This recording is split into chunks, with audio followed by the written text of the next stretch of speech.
Romanos capítulo 6, versículos del 11 al 14, corresponde en esta mañana de desarrollar. Y el tema de hoy es muertos al pecado, vivos para Dios. Muertos al pecado, vivos para Dios. Dice así la palabra del Señor: así también vosotros consideraos muertos al pecado, pero vivos para Dios en Cristo Jesús, Señor nuestro. No reine pues el pecado en vuestro cuerpo mortal, de modo que lo obedezcáis en sus concupiscencias, ni tampoco presentéis vuestros miembros al pecado como instrumentos de iniquidad, sino presentaos vosotros mismos a Dios como vivos de entre los muertos, y vuestros miembros a Dios como instrumentos de justicia. Porque el pecado no se enseñoreará de vosotros, pues no estáis bajo la ley, sino bajo la gracia.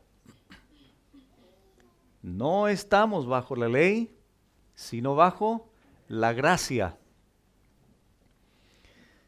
Si hay algo que Dios quiere, hermanos, sin lugar a ninguna duda, es que nosotros entendamos que debemos ser santos. Eso es algo que el apóstol Pablo ha venido ya mostrándonos a través del capítulo 6 con respecto a la santificación del creyente. El creyente debe entender que si ha sido justificado por Dios, por gracia mediante la fe, debe vivir una vida apartada. Hago una aclaración necesaria. Cuando en el mundo secular tú escuchas la palabra santo, inmediatamente se atribuye a un papa, a un señor que se portó bien durante su vida, que le acompañó un par de milagros, que hubo una canonización, que hubo una beatificación. La gente secular asocia el término santo con ese tipo de personas. Sin embargo, a la luz de la Biblia, la enseñanza es la siguiente: tanto el término hebreo como el término griego, la palabra santo significa únicamente o sencillamente una persona que ha sido apartada, una persona que ha sido separada, una persona que ha sido puesta aparte por Dios para su consagración, para su dedicación. No tiene nada que ver con una infusión moral a la persona, porque somos pecadores.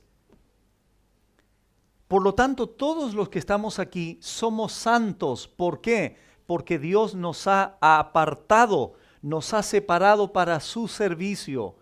Pero ¿por qué nos ha santificado? Porque primero nos justificó, porque nos declaró sin culpa del pecado, que es lo que se estableció en los primeros capítulos de Romanos. Pero Pablo quiere señalar y establecer claramente que la persona que ha sido declarada sin culpa, ahora tiene que manifestarlo en su vida diaria. ¿De qué forma, pastor? Viviendo de una manera apartada del mundo, separada de todo aquello que desagrada y que viola los mandamientos del Señor. Eso es una de las cosas que el creyente tiene que entender. De hecho, el apóstol Pedro habla claramente de esto, confirmando lo que decía el Antiguo Testamento: como aquel que os llamó es santo, así también vosotros sed santos. ¿De qué manera? En toda vuestra manera de vivir. Porque escrito está, haciendo alusión a Levítico: sed santos, porque yo soy santo. Y eso es lo que Pablo ha venido enseñando. ¿Qué términos ha utilizado Pablo aquí? Hemos muerto al pecado, fuimos sepultados con él, fuimos resucitados con él, y razón de aquello tenemos una vida media nueva, no. Un poco nueva, no. Tenemos una vida nueva. Somos nuevos hombres, nuevas mujeres. El viejo hombre fue crucificado. no vive más. Y ahí surgen las preguntas, como hemos señalado anteriormente. ¿Pero y por qué entonces, pastor? ¿De dónde viene esas ganas muchas veces o esa tentación de pecar? Si nuestro viejo hombre fue crucificado, si ya no hay un viejo hombre y un nuevo hombre. No, el viejo hombre no existe, solo el nuevo. Hoy día nos va a quedar mucho o un poco más claro, porque hasta que lleguemos al capítulo 7 no vamos a tener una mayor comprensión, pero vamos a ir paso a paso, qué es lo que va finalmente cautivando también al creyente para seguir esperando las próximas enseñanzas. Otra cosa necesaria de señalar antes de entrar al tema, o al verso 11, es que el cristiano, hermanos, debe entender, o debemos todos entender aquí, que durante toda su vida, tendrá luchas fuertes, tendrá batallas fuertes con el pecado. Porque si bien es cierto, Dios nos ha liberado del poder del pecado, pero no nos ha liberado todavía de la presencia del pecado.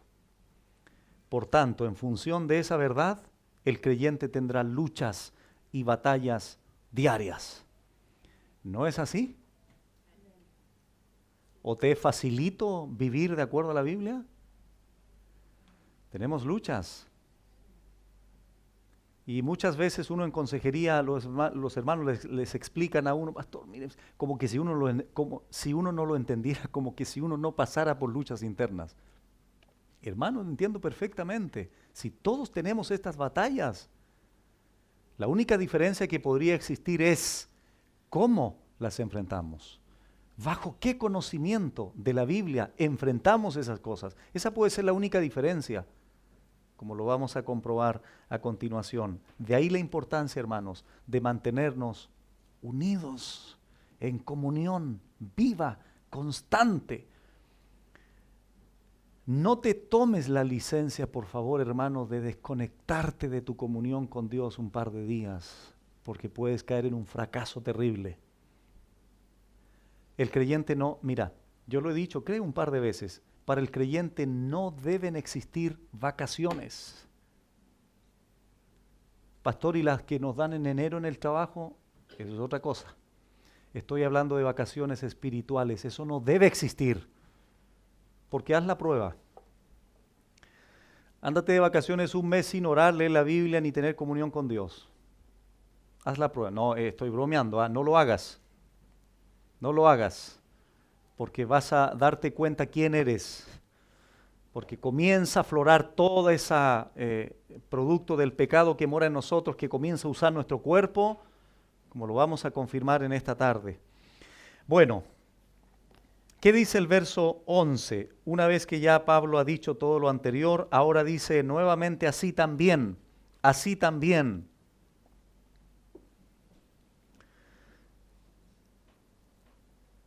Vosotros consideraos muertos al pecado. Nuevamente Pablo acentúa esta verdad.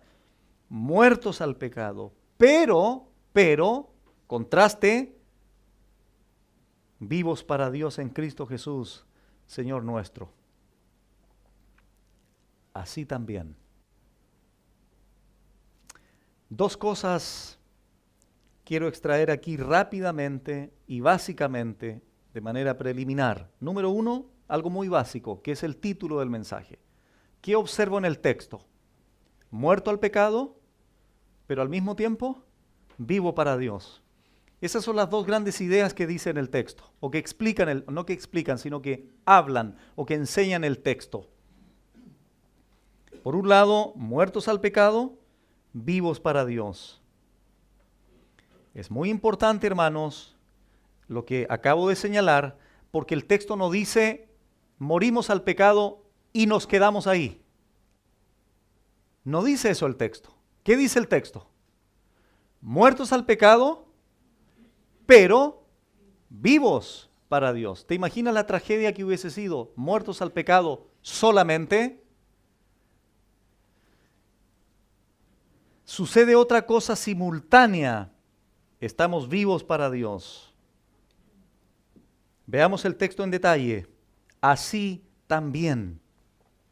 ¿Por qué dice Pablo así también? Leamos el 10, recordémoslo. Porque en cuanto murió al pecado, se está refiriendo al Señor aquí, porque en cuanto murió al pecado, murió una vez por todas, mas en cuanto vive para Dios vive. Así también vosotros. Esos son los grandes así también de Pablo. Es decir, pasa esto y tiene que suceder esto otro. Ahora, el fin de semana tengo un viaje otra vez. Cuando yo reservo un asiento en el avión, sucede la reserva del asiento. Pasó eso. ¿Qué sucederá? Cuando yo llegue al aeropuerto, ese asiento número 20B, yo me podré sentar allí. Pasó esto, reservé el asiento, sucederá esto otro. Nadie se puede sentar en el asiento 20B porque yo lo reservé. Hice esto para que sucediera esto otro. Pablo dice, así ha sucedido con Cristo, de la misma forma sucederá con el creyente. Cristo murió al pecado una vez por todas, así también ustedes. Esos son los así también de Pablo. Por lo tanto, dice, así también vosotros consideraos muertos al pecado. Y aquí, hermanos, ¿qué es lo interesante de esta palabrita? O de dos o tres más que vamos a analizar. Es que es el primer imperativo del apóstol Pablo. Anteriormente, lo voy a explicar brevemente porque esto es una cuestión técnica, pero así de manera general solamente. Cuando en la Biblia se usan indicativos, los indicativos lo único que hacen es señalar, mostrar una realidad, mostrar un hecho, decirles esto ha sucedido. Pero cuando la Biblia utiliza imperativos, esos imperativos se traducen en mandamientos. No solo Dios nos muestra lo que ha hecho, sino que al mismo tiempo Dios ahora nos manda hacer algo sobre la base de lo que ha hecho. ¿Qué nos ha enseñado el apóstol Pablo o Dios a través de Pablo? Yo, dice Dios, les he enseñado a ustedes, les he indicado a ustedes lo que he hecho. Cristo fue crucificado, Él fue propicio a ustedes, Él murió en una cruz, Él derramó su sangre, en virtud de su condición de pecado, Él vino y murió, Romanos 3:21 en adelante. Eso ha hecho el Señor, para que todo aquel que crea sea justificado gratuitamente. Él nos reconcilió con Dios, éramos enemigos, ahora somos esto. Muy bien, abran sus oídos, ahora les mando algo. Consideren esto. Es similar a lo que sucede en la carta a los Efesios. La carta a los Efesios está dividida en dos grandes partes. El capítulo 1, 2 y 3, Pablo utiliza indicativos. ¿Qué dice Pablo? Romanos 1. Bendito el Dios y Padre nuestro Señor Jesucristo, que nos bendijo con toda bendición espiritual en los lugares celestiales con Cristo, que nos predestinó en amor, habiéndonos sido predestinados desde antes de la fundación del mundo, en su amor, aceptos en el amado. Todo eso nos comienza a describir, a indicar, pero desde el capítulo 4 en adelante de Efesios hasta el 6, le dice ahora les mando a que vivan en esto, guarden la unidad, sométanse a sus autoridades, obedezcan hijos al Señor. Padres, no provoquen a ira a sus hijos. Imperativos. Lo mismo sucede aquí. Bueno, ¿cuál es el mandamiento aquí? Consideraos, es un mandato. Esta palabrita consideraos era un término contable, hermanos, que se utilizaba y significa sumar cuidadosamente. Como resultado de una evaluación podríamos establecer ese sentido aquí. Calculen en base a las verdades que les he señalado, dice Pablo. Escoge pensar, evalúa, analiza correctamente para que no vivan en pecado, afírmenlo plenamente en su mente, créanlo en su mente y su corazón, considérenlo. ¿Por qué? Porque el hecho de tenerlo en consideración, el hecho de calcular continuamente, de evaluar, de analizar, de afirmarlo en nuestra mente. ¿Qué cosa, pastor? Lo que Pablo ha venido enseñando. Morimos con Cristo, fuimos sepultados con Él, fuimos resucitados con Él, me ha dado una vida nueva, el viejo hombre fue crucificado. Eso considérenlo constantemente. Eso les va a ayudar en el momento de la tentación. Acuérdate, deja de lado tu ego, deja de lado tus fuerzas inherentes porque no las tienes. No te creas Superman en la tentación porque vas a caer. Pero cuando el creyente depende, cuando el creyente se aferra, cuando el creyente se amarra a las verdades que Pablo ha señalado, vamos a tener victoria. No porque tú seas el campeón, sino porque hubo un hombre, Dios en la carne, que llevó mi pecado en la cruz, mi culpa, la ira. Y Él ahora me ha dado una vida nueva. Eso considéralo, dice Pablo. Piensa en eso. Aférrate a eso. Recordemos lo siguiente, hermanos. Vamos al verso 3. ¿O no sabéis? Ahí está. Información. Tiene que ver con lo que entra en la mente. ¿No saben? Versículo 6. Sabiendo esto. Nuevamente el verbo. ¿O no sabéis? Ahora sabiendo. Versículo 8. 9. Sabiendo que Cristo. Ahí está, hermanos. Sabiendo que Cristo es la información, es la doctrina, es la enseñanza que Pablo quiere que recordemos. Y ahora Pablo dice, así también vosotros consideraos. Vamos a Juan capítulo 13. Juan capítulo 13, verso 17. Es tan importante que el creyente crea lo que escucha, crea lo que recibe como instrucción, como enseñanza. Por eso dice Juan capítulo 13, verso 17 lo siguiente: si sabéis estas cosas, el mismo verbo de Romanos 6, si sabéis estas cosas, bienaventurados seréis si las hiciereis. Entonces el creyente tiene que entender, hermanos, el creyente tiene que aferrarse a esto. Toda la información, toda la doctrina, toda la enseñanza que recibe nuestra mente, que recibe nuestro corazón, el creyente tiene que aferrarse a eso. Acostúmbrate, hermano, simplemente a no venir simplemente el día de culto, escuchar el mensaje, ¡hoy qué lindo! Te vas para la casa y ni siquiera te acuerdas después. Tienes que determinar, tienes que acostumbrarte a memorizar la palabra para que en base a esa palabra, esa información, a esa data, a esa información, a esa enseñanza, esa doctrina que recibes, esa sea la plataforma para que puedas después operar en tu vida cotidiana. Consideraos.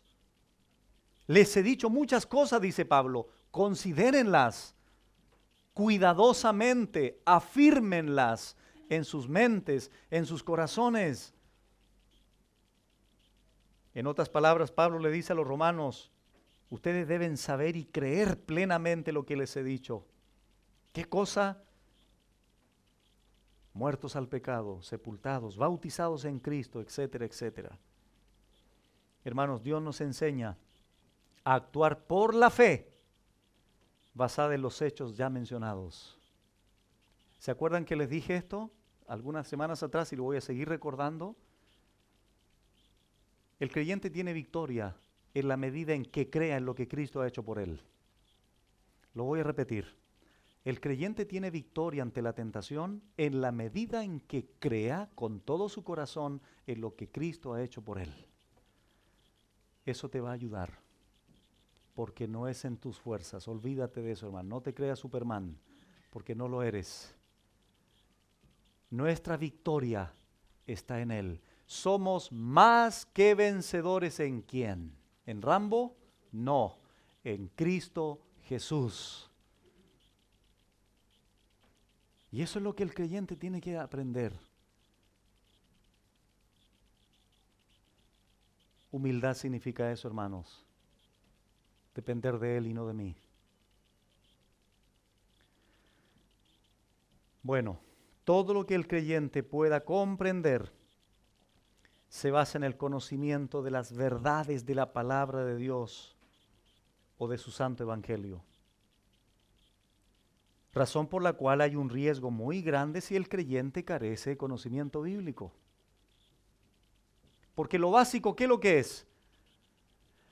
Pastor, ¿por qué yo siempre cedo ante la tentación? Asumiendo que es un creyente. ¿Sabes lo que el Señor hizo por ti, hermano? ¿Sí? Murió en la cruz y resucitó al tercer día. ¿Qué más? A ver. Murió y resucitó. Agrega algo más, a ver. Bueno, hace 2000 años murió. Ya, ¿y qué más? Y resucitó al tercer día. No se sabe otra canción ese creyente. Bueno, todo lo que hemos compartido, ¿qué significa que Cristo haya muerto y resucitado? Bueno, ¿qué hemos aprendido hasta el día de hoy? Que yo morí con Él, que yo fui sepultado con Él, que yo resucité con Él, que yo ahora tengo un nuevo yo, que mi viejo hombre fue crucificado, que ahora tengo una vida nueva, no parchada, nueva. Ah, todo eso soy yo, Señor, pastor, perdón, todo eso soy yo, pastor. Sí, ¿sabe por qué, hermano? Porque hay una identificación espiritual con Cristo. El que se une al Señor, un espíritu es con Él. La cosa cambia, ¿o no? Vamos a recordar estos pasajes que fue la tragedia de Israel. Oseas capítulo 4. Oseas está después de Daniel, antes que se vaya a Éxodo por ahí o Levítico.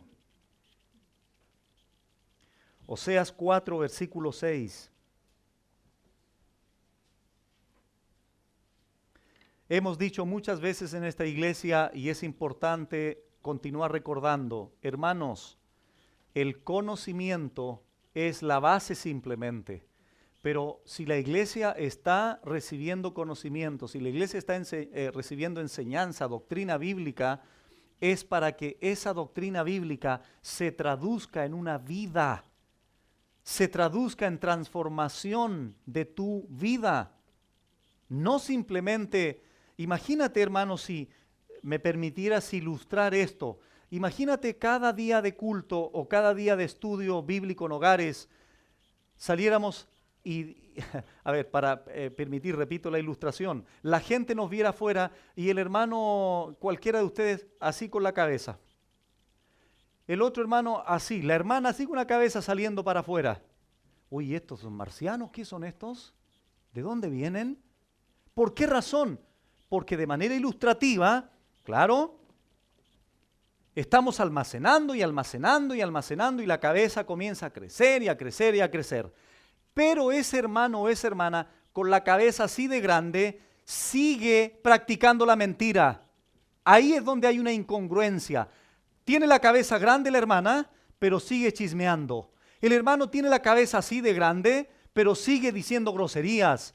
El hermano tiene así la cabeza de grande por doctrina bíblica, pero sigue manifestando un mal testimonio público.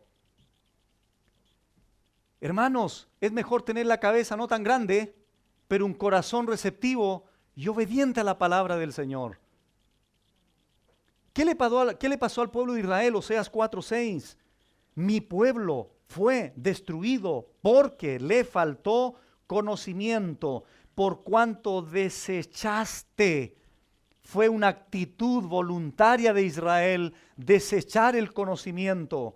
Yo te echaré del sacerdocio y porque olvidaste la ley de tu Dios. Noten, hermanos, desechar y olvidar, dos verbos importantes en el texto. Y porque olvidaste la ley de tu Dios, yo también, o también yo, me olvidaré de tus hijos. ¿Qué le pasó al pueblo de Israel? Fue destruido. ¿Por qué razón? Le faltó conocimiento, desechó el conocimiento, olvidó la ley de Dios. Adelantémonos ahora al capítulo 8 de Oseas, versículo 12. Miren lo que dice Dios, hermanos, a través del profeta. Le escribí, ¿a quién? A Israel. Le escribí las grandezas de mi ley y fueron tenidas por cosa extraña. Fueron tenidas por cosa extraña.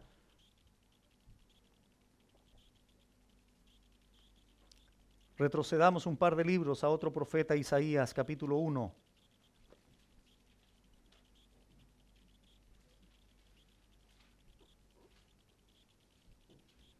Isaías 1, versículo 2 y 3. Oíd cielos y escucha tu tierra, porque habla Jehová. Crié hijos y los engrandecí, y ellos, es decir, Israel, se rebelaron contra mí. El buey conoce a su dueño, y el asno el pesebre de su señor. Israel no entiende. Mi pueblo no tiene conocimiento. Este texto lo hemos hablado en algún minuto, pero es bueno recordarlo. ¿Cómo es posible que un burro, cómo es posible que un buey tenga más entendimiento de su amo que el pueblo de Israel de su Dios? Y así pasa con muchos creyentes. Le pregunto a la hermana, hermana, ¿conoce a Ruth en la Biblia? No. Ah, pero ¿conoce la protagonista de la novela de las 7 de la tarde? Pastor, conozco toda su vida. ¿Conoces a Débora, hermana? No. Ah, pero no sé qué actriz. Conozco toda su vida, pastor. ¿Te das cuenta, hermano, la tragedia tan grande en muchos creyentes? Bueno, lo mismo pasa con los varones. ¿Cuántos libros tiene la Biblia? Ay, no me acuerdo, pastor. Ok, ¿en qué lugar va el colo? Lleva 35 puntos. Pero no se tiene idea de la Biblia. Y se dicen ser cristianos. Y eso lo digo, hermanos, a propósito para que la gente se avergüence de su tan poco conocimiento. Y no estoy hablando de gente que no puede entender, estoy hablando de gente ociosa, de gente floja, que no quiere estudiar la Biblia. Sobre todo si hay una iglesia, hermanos, en cualquier parte del mundo, donde les dan estudios bíblicos de todo tipo, buena doctrina, buena enseñanza. ¿Cómo es posible que la gente prefiera hacer otras cosas, no quiera estudiar la palabra del Señor? Hermanos, ¿por qué es tan importante esto? Porque el conocimiento que los creyentes deben tener de la obra de Cristo es lo que los va a ayudar para vivir en victoria frente al pecado. Si no conocemos lo que Cristo ha hecho, ¿cómo vamos a tener victoria en nuestra vida? ¿Cómo vamos a ir de gloria en gloria si es el conocimiento, el hecho de saber, el hecho de considerar las verdades salvíficas, lo que me va a dar la fuerza, la motivación para decir no a la tentación? Regresamos a Romanos 6. Pablo dijo, consideraos muertos al pecado. Pastor, ¿cómo puedo creer esto si en mi experiencia de vida tengo muchas veces la tendencia a pecar? Mi experiencia de vida me hace difícil, pastor, creer verdaderamente que estoy muerto al pecado. ¿Por qué el cristiano en general fácilmente cede a la tentación? ¿Por qué se entrega fácilmente y dice, bueno, como tengo la naturaleza vieja todavía, entonces debo asumirlo nomás? Es que lo viejo murió. ¿Eso dice el pasaje, sí o no?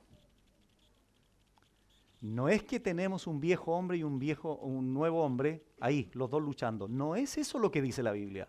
La Biblia dice que el viejo hombre murió. Fue crucificado.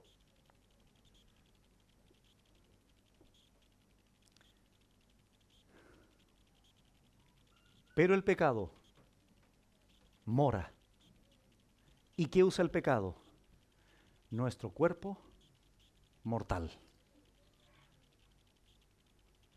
Porque esa es la base de operaciones del pecado. Pero el viejo hombre murió.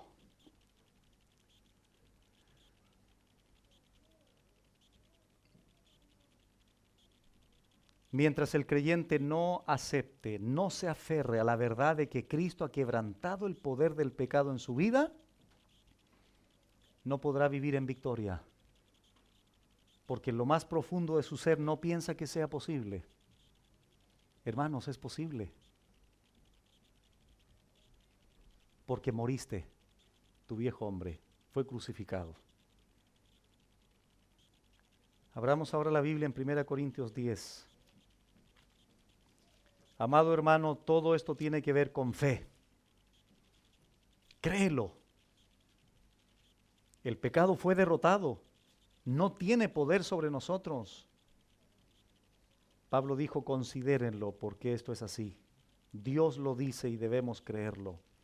Por esta razón, hermanos, en que en 1 Corintios 10, versículo 13 dice lo siguiente. No os ha sobrevenido ninguna tentación que no sea humana. Y esta frase clave, pero fiel es Dios. ¿En qué sentido es fiel, pastor? En lo siguiente, que no os dejará ser tentados más de lo que podéis resistir, sino que dará también juntamente con la tentación la salida para que podáis soportar.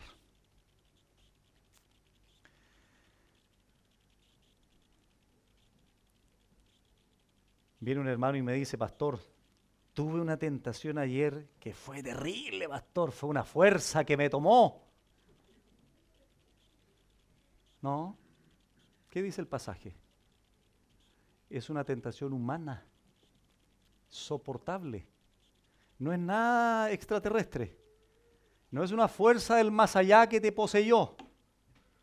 Es simplemente que no creíste en las verdades de la palabra del Señor y cediste voluntariamente. ¿No te ha quedado claro que el pecado ya no te puede gobernar? Entonces, si no me puede gobernar, ¿por qué caí en el pecado de ayer? ¿Por qué quisiste? Porque además de todo lo dicho en Romanos 6, ¿qué te está diciendo Dios ahora? No te ha venido ninguna tentación o prueba que no sea humana. Es decir, todo lo que los seres humanos vivimos es común a todos los hombres.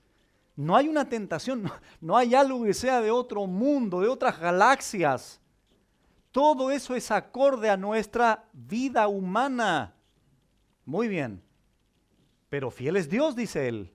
Fiel es Dios, dice Pablo, que no os dejará ser tentados más de lo que podáis resistir. Sino que dará también, juntamente con la tentación, la salida. ¿Te das cuenta cómo Dios nos ayuda para decir no a la tentación? ¿Te das cuenta las herramientas, las armas? De hecho, es una palabrita griega que se utiliza más abajo. Tenemos armas. ¿Para qué? Para decir no a la tentación. Dios es fiel. No dejará que seas más, y nosotros lo decimos eso. ¿Cuántos de nosotros hemos ya en nuestra vida de fe, nos hemos visto en algún minuto sobrepasados? ¿Te ha pasado eso? Señor, ya, por favor, basta, está bien ya. Dios me dice, puedes soportar. Todavía no, pasa la gota que rebalsa el vaso. Está ahí pero pastor, si usted no sabe lo que he sufrido, Dios todavía puedes aguantar. ¿Sabes por qué? Porque Dios así lo ha permitido. Pero además de todo esto, Dios te da la salida para que puedas resistir. Nunca Dios nos dejará solo ante la tentación. Si esto ahora Dios no lo permita, se comienza a incendiar. ¿Qué es lo primero que buscarías?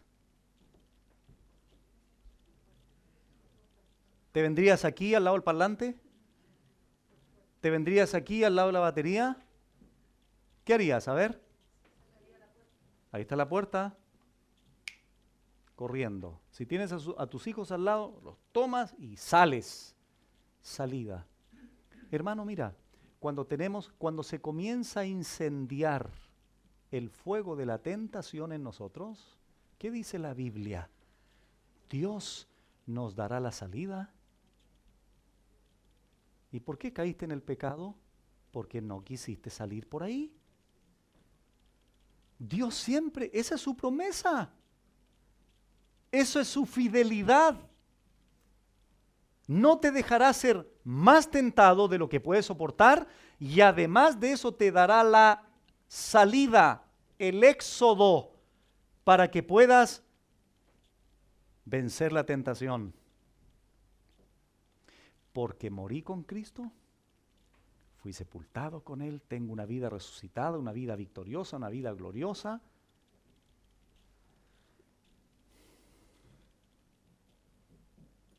Podemos tener confianza en la tentación, hermanos, cuando esto venga. Nunca habrá una tentación que el creyente no pueda enfrentar con victoria. Si no fuimos victoriosos, es porque no creímos estas verdades. No nos aferramos a la salida que Dios nos da. Yo no necesito ceder al pecado, hermanos, porque estoy muerto a él. Regresamos a Romanos 6, versículo 12. Así también vosotros consideraos muertos al pecado, pero vivos para Dios, en Cristo Jesús, Señor nuestro. Versículo 12, segundo imperativo, no reine pues el pecado en vuestro cuerpo mortal. Y esa frase es tan importante. Si yo les pregunto a ustedes rápidamente, ¿dónde no debe reinar el pecado? ¿Dónde? Cuerpo mortal. El interior es nuevo. Mujer, hermana, tu mujer interior, tu vida interior es nueva. Hermano, tu interior es nuevo. Pero Pablo está diciendo, no reine pues el pecado en tu cuerpo mortal.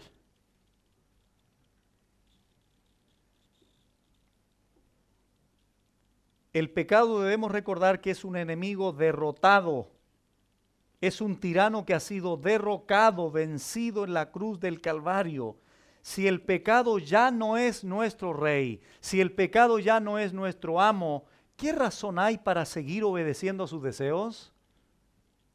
¿Qué razón hay para que el creyente se someta rápidamente al pecado para que Él reine en nosotros si ya no debe reinar porque morimos a Él y estamos vivos para Dios? El pecado ya no tiene el poder, hermanos, de controlar a un creyente a no ser que el creyente decida voluntariamente ceder terreno al pecado. Primera de Pedro, capítulo 2. El mismo principio que indiqué anteriormente. El apóstol Pedro ahora señala lo que Dios ha hecho en nosotros, lo que somos, pero después manda hacer algo. Primera de Pedro 2:9. Mas vosotros sois, miren lo que dice Pedro, estos son ustedes. ¿Qué somos nosotros? Linaje escogido. Número 2, real sacerdocio. 3, nación santa, curiosamente. ¿Qué es lo que Pablo está hablando en Romanos 6? 4, pueblo adquirido por Dios. ¿Con qué propósito?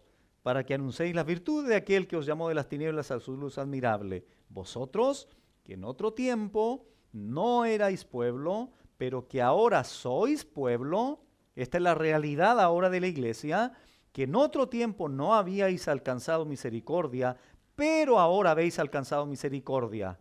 Muy bien, ahora abran sus oídos. Versículo 11. Amados, Amados, yo os ruego como a extranjeros y peregrinos que os abstengáis de los deseos carnales o del cuerpo mortal que batallan contra el alma, porque el interior ahora es nuevo. Pero como el pecado utiliza la carne, como el pecado utiliza el cuerpo mortal, hay una lucha entonces, hay una batalla. Esa es la batalla que tienes. Tus ojos quieren ver algo, pero tu hombre interior te dice, no, no te deleites en eso. Pon tus ojos en otra cosa. Es lo que dice Pablo en Romanos 7, lo vamos a leer a continuación. Porque la carne, porque el cuerpo mortal tiene deseos. Pablo dice en Romanos 6, concupiscencias, que es lo mismo. Regresamos a Romanos 6. El pecado no tiene por qué reinar, hermanos. No tiene por qué gobernarnos.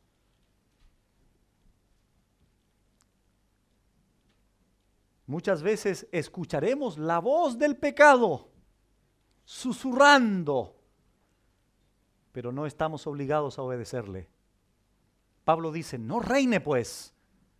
Si ya les he dicho que murieron al pecado, ¿cómo el pecado ahora va a reinar en ustedes? No reine pues el pecado en vuestro cuerpo mortal, de modo que lo obedezcáis. No hay por qué obedecerle en sus deseos, en sus concupiscencias. Ya no somos esclavos del pecado. Por lo tanto, hermano, no dejes actuar al pecado como si fuera tu gobernante. Su poder está quebrantado. Lo hemos dicho en otras ocasiones también. ¿Cómo te sientes, hermano, cuando logras obedecer al Señor en el poder de su gracia?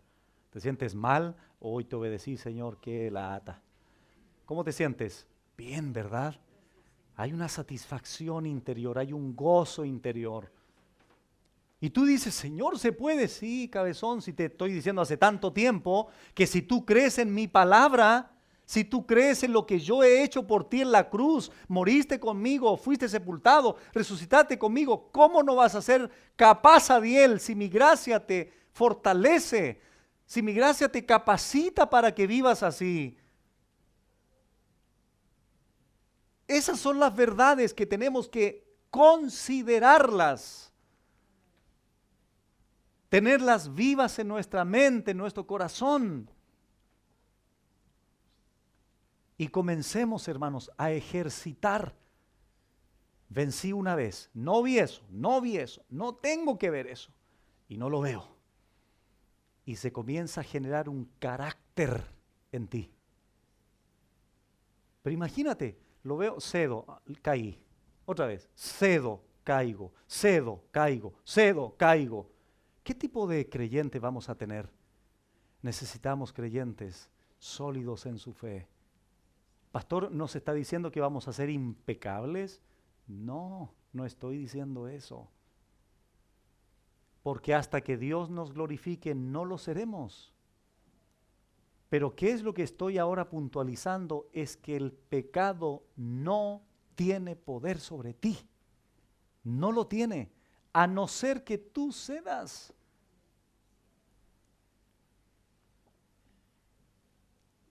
Por lo tanto, el pecado quiere reinar en tu cuerpo mortal. Eso es lo que busca. Por eso es que el verso 13, miren, adelantémonos. Por eso Pablo dice en el 13, ni tampoco presentéis, ¿qué cosa? Vuestros miembros al pecado como instrumentos de iniquidad, sino presentaos vosotros mismos a Dios como vivos de entre los muertos, y vuestros miembros, ¿miembros de qué? De ese cuerpo mortal, como instrumentos de justicia. El hombre interior es nuevo, no te olvides. El viejo hombre fue crucificado, está muerto.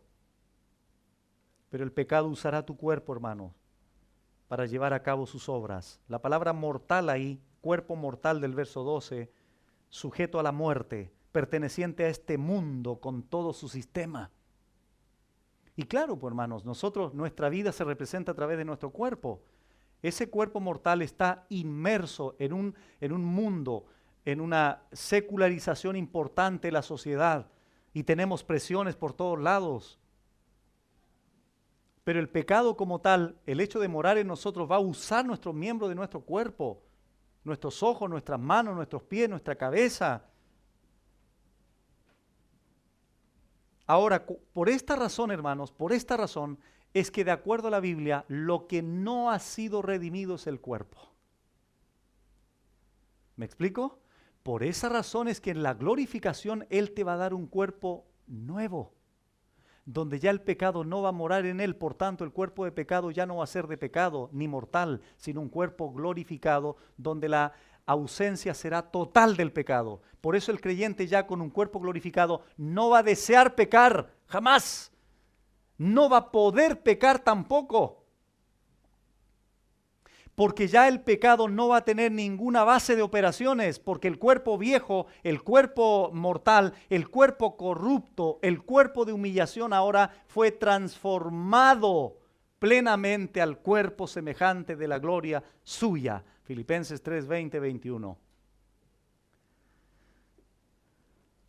Miren ahí en Romanos 8, adelantémonos, Romanos 8, versículo 21 al 23.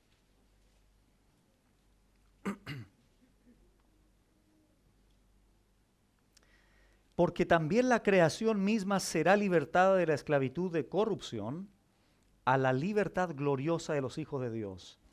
Porque sabemos que toda la creación gime a una y aún está con dolores de parto hasta ahora, y no solo ella, sino que también nosotros mismos, dice Pablo, ahora personas, los creyentes, que tenemos las primicias del Espíritu, nosotros también gemimos dentro de nosotros mismos, esperando la adopción, la redención de nuestro cuerpo, que es el cuerpo mortal que el pecado usa como base de operaciones.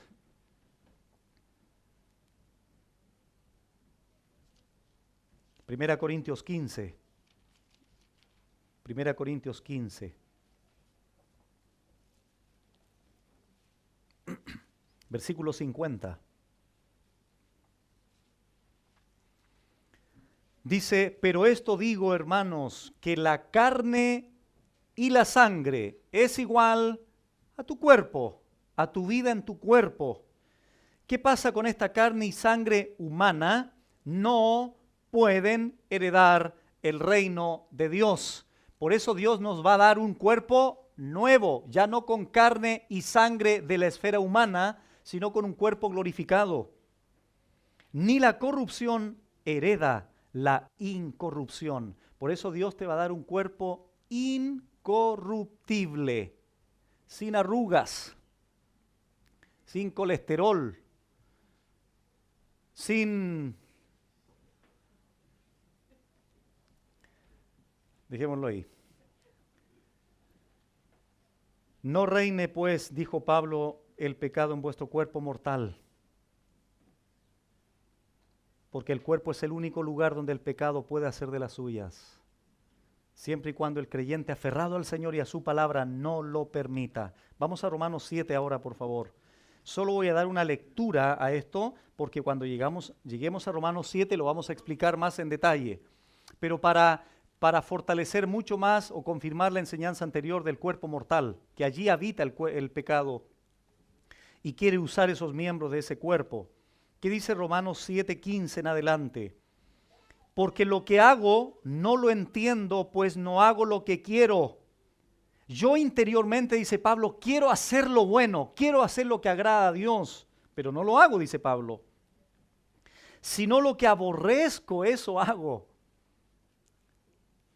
Mira, si no hubiésemos establecido las bases anteriores del capítulo 6, no podríamos entender esto que está diciendo Pablo aquí. Pero como la enseñanza expositiva consecutiva de la Biblia va ayudando a la comprensión, nos es más fácil comprender estas frases difíciles de Pablo. Verso 16, y si lo que no quiero esto hago, apruebo que la ley es buena. De manera que ya no soy yo quien hace aquello, sino el pecado que mora en mí. ¿En mí dónde? En mi hombre interior no, porque él es nuevo, sino en mi cuerpo.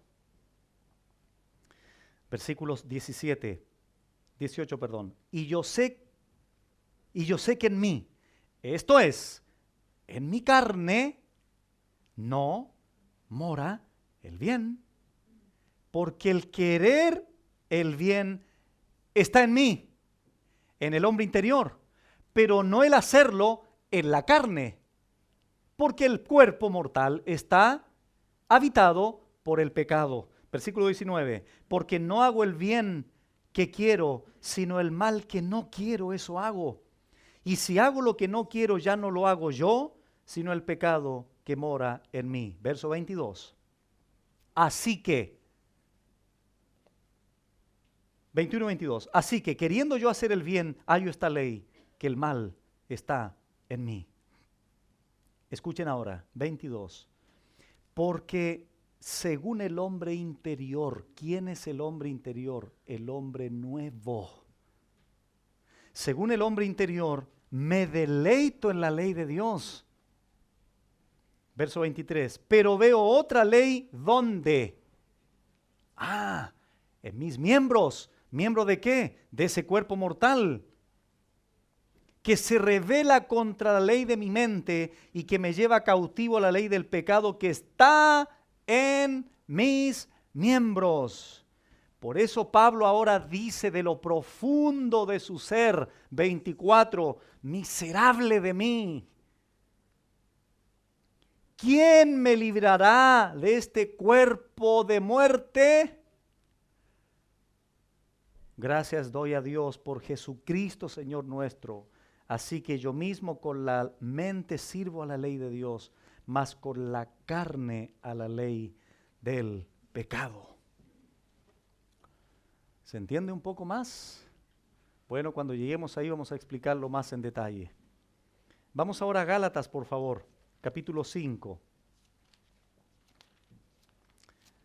Gálatas 5. Versículo 24 y 25. El cuerpo tiene deseos, concupiscencias, ya que el pecado mora en él, tiene impulsos. El cerebro, hermanos, y los procesos mentales son parte del cuerpo mortal. ¿Qué pasa con los deseos del cuerpo? Claman para ser satisfechos. Por lo tanto, si tú expones los miembros de tu cuerpo como tal, todos sus factores sensoriales a este mundo, se convertirán ¿en qué? En canales para que esas tentaciones finalmente te lleven a pecar. Por eso tenemos que cuidar nuestro cuerpo. Nuestra vida, pastor, claro, pero la vida ¿a través de qué se expresa? Del cuerpo, los ojos, la cabeza, las manos. ¿Qué dice Gálatas 5, 24 y 25? Pero los que son de Cristo han crucificado la carne con sus pasiones y deseos. Si vivimos por el Espíritu, andemos también por el Espíritu. Tu voluntad, hermano, aquí es clave. Pablo dice, no reine pues el pecado en vuestros cuerpos mortales, de modo que lo obedezcáis en sus concupiscencias. Versículo 13, ni presentéis vuestros miembros al pecado. ¿Cómo se le llama aquí a los miembros de tu cuerpo mortal? Instrumentos de iniquidad o instrumentos de justicia. Hago de nuevo la pregunta para que respondan con el texto. ¿Cómo se le llama aquí a los miembros de tu cuerpo? ¿Miembros de iniquidad o miembros de justicia? Muy bien, ahí está el creyente entonces. Si el creyente no ha entendido las verdades de la palabra del Señor, podría presentar a Dios, o no a Dios, presentar sus miembros a disposición de la iniquidad o del pecado que mora en él, o determinar que sus miembros, los miembros de su cuerpo mortal, presentarlos, disponerlos en su voluntad, consagrarlos a Dios. Por eso se hace el contraste entre la iniquidad y la justicia. Por eso los creyentes debemos cuidar nuestra boca, cuidar nuestros ojos, cuidar nuestras manos, cuidar nuestros pensamientos, etcétera, etcétera, etcétera. Presentéis, tiene que ver con la voluntad del creyente. No presentéis. Otro imperativo. La idea es cesar de presentar o no hagáis un hábito de presentar. Esto solo es posible en la nueva vida en Cristo. Mi voluntad la debo someter a Dios, porque si la someto a Dios, obraré con mis miembros a la justicia. Pero si someto mis miembros a la iniquidad, esto implicaría que no he muerto al pecado. Debemos presentar. Y la palabra instrumento aquí es armas. Opla en el griego, armas o instrumentos que promueven la justicia o que promueven la injusticia. Era un término que se aplicaba a las armas de un soldado. Nuestro cuerpo físico es el campo de batalla de la tentación. Por eso Pablo dice, presenten. Así que hermanos, Romanos 12:1, os ruego por las misericordias de Dios que os presentéis vuestros cuerpos a Dios en sacrificio vivo, santo y agradable a Dios. 1 Corintios 6:19, fuimos comprados con su sangre preciosa, por eso tu cuerpo ya no es tuyo. Entonces, Señor, aquí están mis ojos, aquí están mis manos, aquí está mi vida, aquí están mis pies, aquí está mi todo, Señor. Porque no podemos divorciar el hombre interior, que se debería reflejar también en las acciones de los miembros del cuerpo, de ese cuerpo mortal. 3 cosas aquí para terminar. Consideren, no reine pues, no presentéis tus miembros al pecado. Imperativos, mandamientos. ¿Por qué? Porque el pecado no se enseñoreará de vosotros, pues no estáis bajo la ley, sino bajo la gracia. Hermanos, ¿qué dice el texto aquí? El pecado no se enseñoreará de vosotros. Escucha muy bien, esto no es una posibilidad, esto no es una probabilidad, esto es una promesa. ¿Qué te está diciendo el Señor? Escucha bien, Juanito, Pepito, Jorge, Andrea, María. Escuchen bien. El pecado, en virtud de todo lo que les he dicho, no se enseñoreará de ustedes. Es una promesa. Esto es lo mismo que Apocalipsis 3:5, que la gente quiere leer ahí que Dios va a borrar, pero no dice que va a borrar. A la gente le gusta buscar ahí.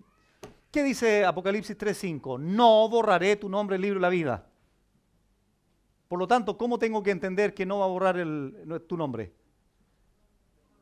¿Que no lo va a hacer, pues? ¿Y eso hay que entender, pastor? Sí, pues eso es lo que dice. Aquí, ¿qué te dice? El pecado no se enseñoreará de vosotros. No lo va a hacer. ¿Por qué? Teniendo en consideración todas las verdades que el Señor ha hecho en favor de nosotros, no estamos bajo la ley, sino bajo la gracia. El pecado no se enseñoreará de vosotros. Hermanos, mira, Filipenses 2:13, acuérdate, porque Dios es el que en vosotros produce así el querer como el hacer por su buena voluntad. La ley es santa, el mandamiento es santo, justo y bueno. Pero la ley, hermanos, no puede quebrantar el poder del pecado, ni su castigo. Lo único que hace es resaltar, subrayar, traer muerte, traer condena, pero ya no estamos bajo esa ley. La ley vino para mostrarnos el pecado, pero no puede conquistar el poder del pecado. Solo la gracia redentora lo puede hacer. Y esa gracia es la que fue volcada sobreabundantemente a todos nosotros. Ya no vivimos bajo la ley. Ahora vivimos bajo la gracia. ¿Qué significa vivir bajo la gracia? Esa gracia se manifestó en la cruz. Esa gracia me permite que yo morí con Cristo. Esa gracia me dice, Adiel, tú fuiste sepultado con Cristo. Esa gracia, estar bajo la gracia implica que yo ahora resucité con Cristo. Esa gracia ahora me dio vida nueva. Esa gracia ahora permitió que mi viejo hombre muriera. Esa gracia ahora me dice, no reine pues el pecado en tu vida, Adiel. No presentes tus miembros como armas para la injusticia, sino al contrario, para la justicia. Porque ahora Adiel, ahora Jorge, ahora María, ahora Eli, ahora Gabriel, ustedes están bajo mi gracia redentora, bajo el poder de su Espíritu Santo que está en nosotros, para ayudarnos, para fortalecernos a vivir en una santidad práctica, no solo posicional, no solo que en la justificación fuimos declarados de manera forense justos ante Dios, sino que ahora en la vida cotidiana tengamos que vivir en el poder del Espíritu Santo, porque no estamos bajo la ley, sino bajo la gracia. El viejo hombre murió. ¿Y por qué tenemos tantos problemas con nosotros mismos? D.L. Moody dijo esto: he tenido más problemas conmigo que con cualquier otro hombre que he conocido. ¿No es así? Yo se los he dicho. ¿Saben quién es el mayor conflicto de ustedes? Ustedes mismos. Alguien de repente dice, he tenido tantos problemas con fulano de tal. ¿Sabes qué? Tienes más problemas contigo mismo. A lo mejor no te has dado cuenta, porque el pecado todavía mora en ti. Eso es lo que hace la gracia, eso es lo que ha hecho la cruz. Y termino con esta frase. Stephen Charnock, un pastor inglés del siglo XVII, dijo esto: perdimos un paraíso por el pecado, pero ganamos un cielo por la cruz. En Adán, muerte. En Adán, condenación. En Adán, juicio. En Cristo, justificación, vida, vida eterna, perdón de pecados. Pero Dios quiere que ahora estar en Cristo implique vivir también una vida en santidad. ¿Cómo has vivido tu vida estos últimos años? ¿Qué ha sucedido con tu propia persona delante de Dios estos últimos meses? ¿Te has visto sobrepasado por tu pecado? ¿Te has visto sobrepasado, como dije, por la forma en que vives? ¿Estás cansado de la vida? ¿Estás cansado de lo que sucede? ¿Estás agobiado por el pecado? ¿Estás agobiado por tu interior? Etcétera, etcétera. Si has entendido el mensaje, es porque el pecado mora en ti, como en todos nosotros. Pero ¿cuál es la bendición y la buena nueva? ¿Cuál es el evangelión? ¿Cuál es el evangelio de Dios? Es que en esta mañana puedes oír, no solo con tus oídos físicos, sino con tu corazón, que aun cuando estás en condición de pecado, que aun cuando estás destituido de la gloria de Dios, hay una cruz, hay una gracia, hay perdón de pecados, hay un Señor que murió, que fue sepultado y que resucitó al tercer día. Él en esta mañana te quiere perdonar.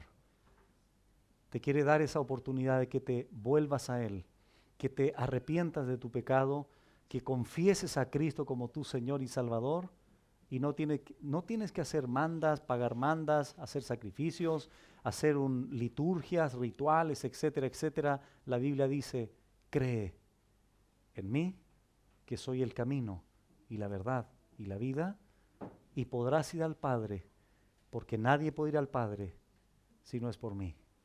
Cristo te dice, yo soy la luz. Él te dice, yo soy la resurrección y la vida. Él te dice, yo soy el verdadero pan que descendió del cielo.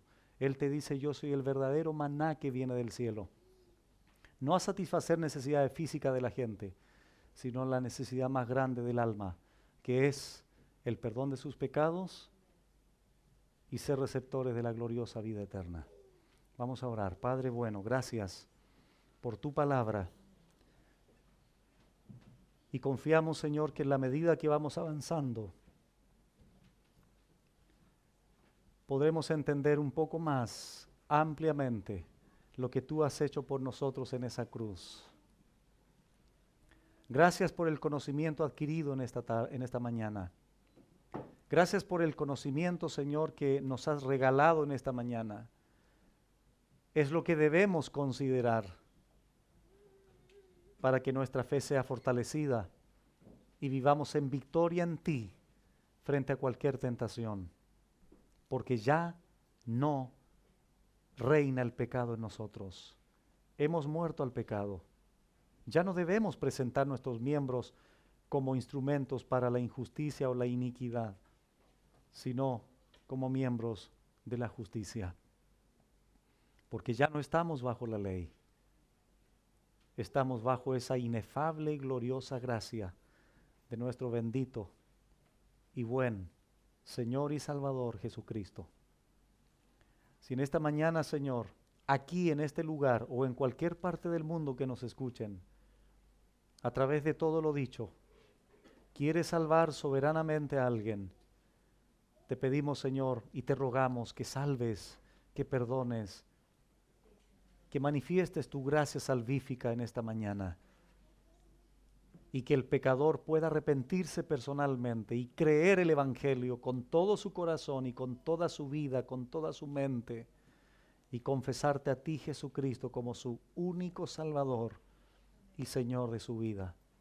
Trae, por favor, Señor, regala, por favor, Señor, en esta mañana arrepentimiento y fe, y que el pecador pueda abrazarse de ti para toda la vida, confiando con todo su ser en ese sacrificio sustitutivo allí en la cruz por su vida. Oramos por salvación, Señor, en esta mañana. Y te agradecemos por la enseñanza para el resto de los creyentes.